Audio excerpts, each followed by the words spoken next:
Sebetulnya kebebasan itu tidak diancam oleh undang-undang. Kebebasan itu diancam oleh arogansi kekuasaan. Undang-undang itu cuma alat. Kalau nggak ada ITE pun undang-undang pornografi dipakai untuk membatasi kebebasan. Undang-undang tentang kehutanan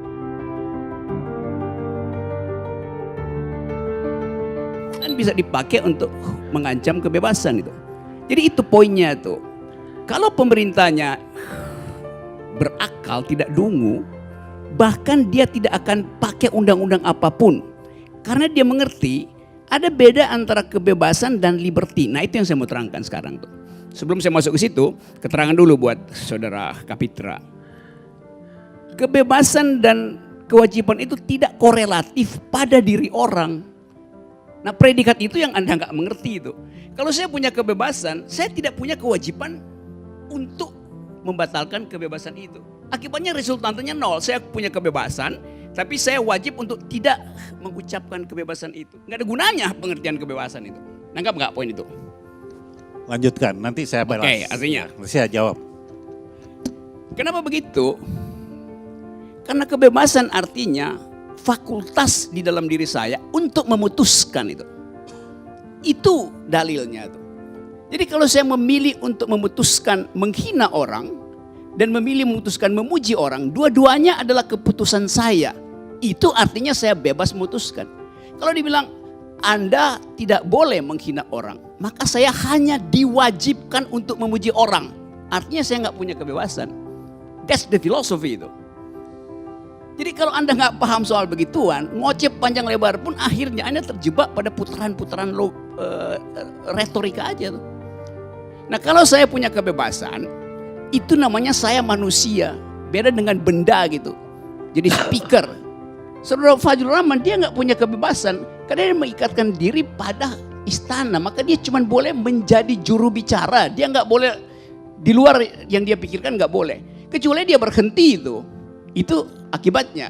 Kalau kebebasan itu mencari suaka pada kekuasaan, maka dia akan didikte oleh kekuasaan itu. Itu fundamental pengertiannya. Demikian juga kalau Anda anggota partai politik, Anda punya pikiran lain, kalau fraksinya bilang stop, ya stop itu. Nah kebebasan macam itu bukan itu yang dibicarakan di dalam forum hak asasi manusia. Jadi jangan diputar-putar dulu. Oke, saya masih lanjutin ya. Oke. Sekarang kalau saya punya kebebasan, saya bisa memilih dengan tanggung jawab saya sendiri tuh. Jadi jangan disuruh tuh. Nanti orang bilang kalau Anda punya kebebasan Anda mesti netral. Loh Anda suruh saya netral artinya Anda minta saya tidak bebas. Itu soalnya.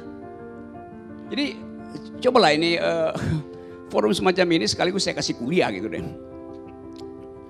Sekarang kalau saya bikin tindakan untuk menghasilkan kebebasan saya.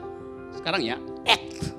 Untuk menghasilkan kebebasan saya, yang boleh menghalangi saya itu bukan orang, tapi negara tuh.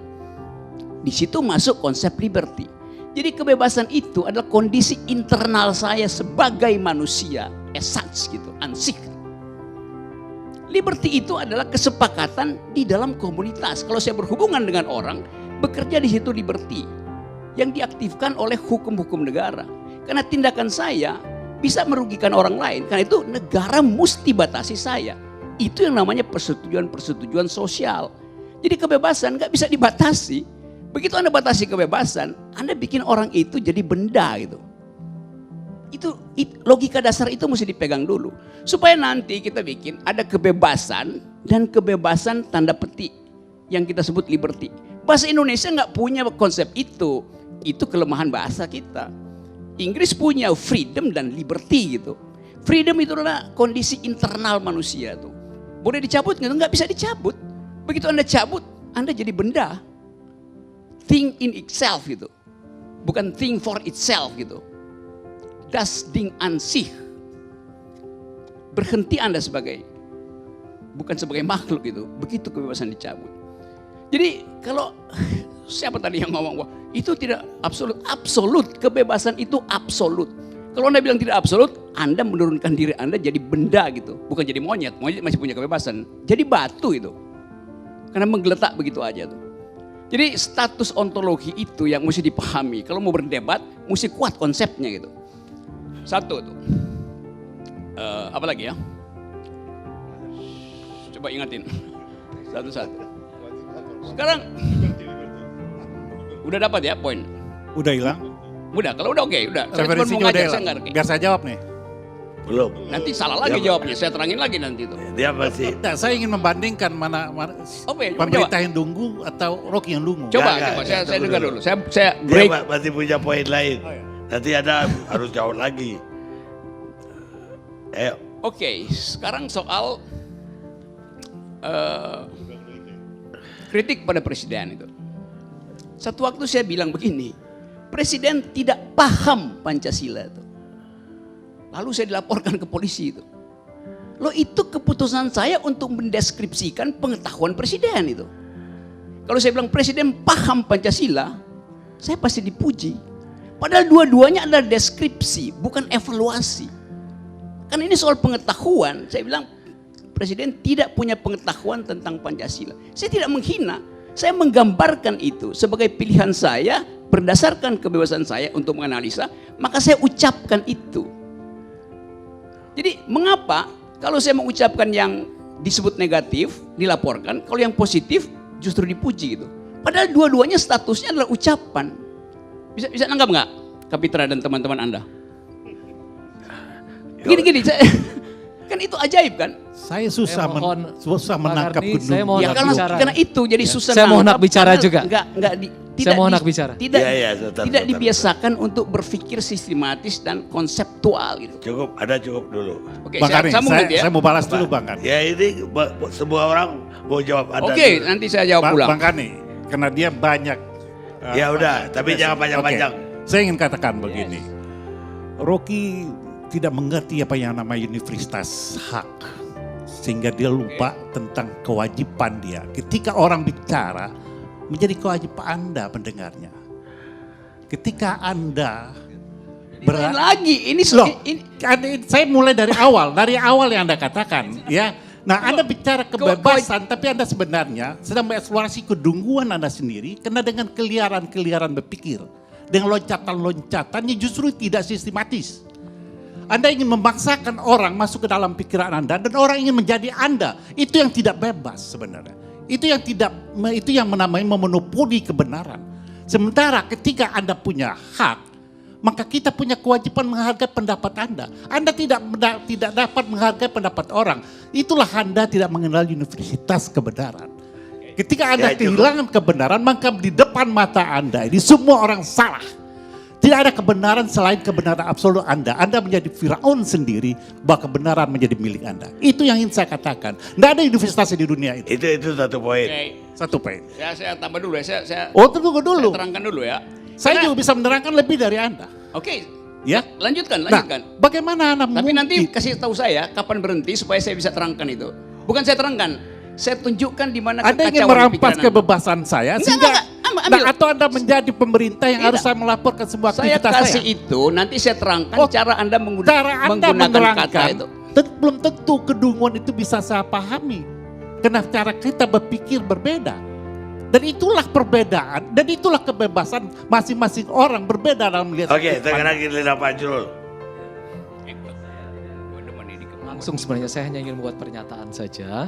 Yang pertama, saya pernah ada membaca satu buku menarik tentang kebebasan. Dia mengatakan kalau misalnya ada satu orang atau Rocky lah, tiba-tiba di sini berteriak, entah di dalam bioskop atau di ruangan ini, kebakaran misalnya seperti itu ya. Akhirnya orang berlarian dalam satu konser atau dalam satu bioskop. Nah itu pengen tahu juga, itu kebebasan atau liberty? Itu kedunguan. Karena bukan itu konsep kebebasan, itu Bukan. kedunguan Anda tuh. Ini yang terjadi Rocky, jadi adalah upaya untuk seolah-olah ini kan yang terjadi secara umum di dalam publik. Seolah-olah mereka mengatakan, ini yang kita perbincangkan sekarang realitanya adalah orang seakan-akan mengatakan bahwa saya boleh memperlakukan apa saja. Misalnya kalau saya berdemo, saya boleh merusak fasilitas umum. Nah, itu. Misalnya Anda kayak begitu. tambah-tambahin. Ada kalau Ini- misalnya sebentar Rocky, Ya. sebentar. Ini saya hanya ingin membuat pernyataan nih. Oke, larang aja. Buat pernyataan, misalnya Lalu kemudian kalau saya berada dimanapun saya boleh berteriak, misalnya ada kebakaran atau apa sehingga ada orang yang meninggal di sana.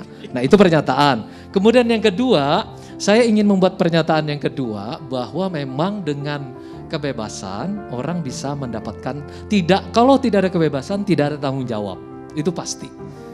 Hanya dengan kebebasan orang bisa memilih. Ketika dengan kebebasan orang bisa memilih, entah A, entah B, entah sampai Z, lalu dia bertanggung jawab. Kalau tidak ada kebebasan, orang tidak bisa dituntut apapun sebenarnya. Baik. Itu yang kedua. Yang ketiga, saya ingin mengatakan kenapa kritik itu menjadi penting di dalam ilmu dan juga dalam kehidupan. Saya pakai saja metodologi pengetahuan dari Popper. Dia mengatakan hidup itu kan terbuka. Ada problem, ada error eliminasi, ada tentative solution. Jadi error eliminasi itu selalu ada di dalam ilmu pengetahuan, dalam kehidupan demokrasi atau dalam apapun. Karena dia akan menjadi terus-menerus terbuka. Dan yang keempat, yang terakhir. Presiden Joko Widodo itu siapapun presidennya, termasuk dari Presiden Soekarno, kemudian Gus Dur, Megawati, Habibie, terus kemudian SBY dan Pak Joko Widodo, itu ketika diangkat, dilantik tentu harus bersumpah. Saya baca aja sumpahnya, pasal 9. Demi Allah saya bersumpah untuk memenuhi kewajiban Presiden Republik Indonesia atau Wakil Presiden Republik Indonesia dengan sebaik-baiknya dan seadil-adilnya memegang teguh Undang-Undang Dasar dan menjalankan segala undang-undang dan peraturannya dengan seluruh-seluruhnya serta berbakti kepada nusa dan bangsa. Dia terikat kepada Undang-Undang Dasar, di dalam Undang-Undang Dasar ada mukaddimah Pancasila, dia juga terikat di sana. Jadi apapun yang dia kerjakan tidak akan bisa terlepas dari hal tersebut. Jadi di titik ini saya ingin membantah bahwa tidak, artinya keliru kalau mengatakan bahwa presiden atau wakil presiden tidak memahami Pancasila. Wong dia bersumpah demi Allah, kecuali Rocky tidak mengenal Allah, lain lagi. Iya. Mungkin. Ada mau jawab atau enggak? Saya masih terusin. Tapi- Kuliah saya belum selesai kan. Saya baru pakai Gak bisa, berapa waktu? ini udah jam 12. Oke, Kuliah gak bisa. Oke, saya akan Coba ringkas, jawab. saya akan ringkas itu. Oke ya. Presiden Jokowi tidak punya pengetahuan. Semua presiden lainnya Rocky. Udah, dia udah Semua dengar bersumpah tadi. Dia udah dengar. menjalankan Pancasila. Dia udah Kecuali dengar. Anda menuduh bahwa semua SBY, Megawati, Gus Dur, sahabat kita ya Gus Dur ya. Udah, Kemudian Pak Jero. Habibie dan Soekarno Udah paham dia, udah menjalankan paham. Pancasila. Ini, Udah paham dia. oke ya, ini semua orang bersumpah untuk tidak mencuri. Tapi orang langgar sumpah itu. Jadi jangan anggap kalau presiden udah bersumpah maka dia paham gitu. Itu salah logikanya Kan di situ. ada konsekuensinya Rocky. Kita reaksi, Kalau dia ya. melanggar Undang Pancasila.